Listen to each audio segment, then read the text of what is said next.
प्रभु यीशु मसीह के मधुर और मीठे नाम में आज दिनांक 19 अगस्त दिन मंगलवार को आप सब श्रोताओं का हार्दिक स्वागत करते हैं।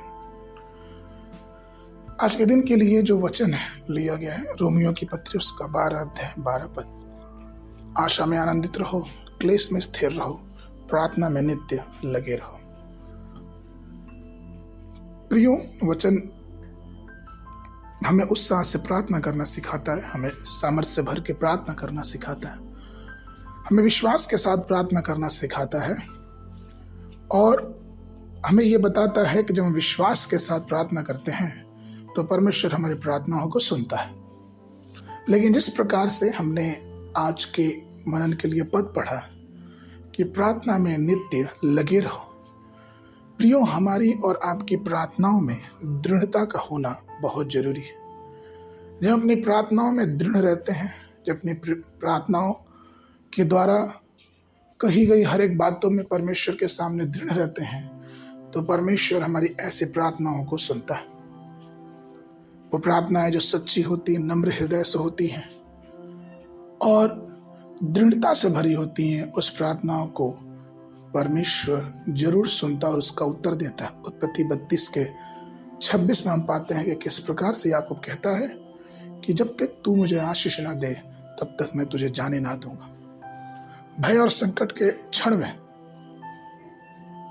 याकूब परमेश्वर के सामने दृढ़ रहा। उसको समझ में आ गया तक उसके अलावा उसका सहारा कोई और नहीं। और हम देखते हैं किस प्रकार से याकूब का नाम बदला गया और उसका नाम इस्राएल रखा गया।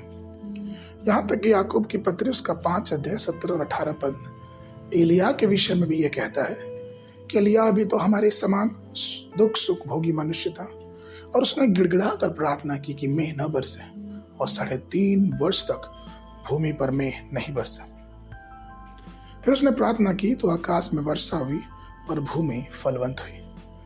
प्रियो, प्रारंभिक कलीसियाओं का विकास का एक मुख्य कारण यह भी था कि वो प्रार्थना के जीवन में दृढ़ थे, वो प्रार्थना में लगे रहते थे। इसलिए परमेश्वर के प्रिय लोगों, हमें चाहिए कि हम अपनी सच्चाई, अपने सच्चे हृदय से, अपनी प्रवीणता से, अपनी दृढ़ता से प्रार्थना में लगे रहें। जब हम ऐसा करते हैं तो हम परमेश्वर के बड़े चमत्कार को अपने जीवनों में देखने पाते हैं। और इस बात को याद रखें, नीति वचन उसके 23 के 18 वचन कहता है, क्योंकि अंत में फल होगा और तेरी आशा न टूटेगी। आगे के मनन के लिए लूका रचित सुसमाचार उसका 18 अध्याय 7 पद। सो क्या परमेश्वर अपने चुने हुओं का न्याय न चुकाएगा, जो रात दिन उसको दुहाई देते रहते, और क्या वो उनके विषय में देर करेगा।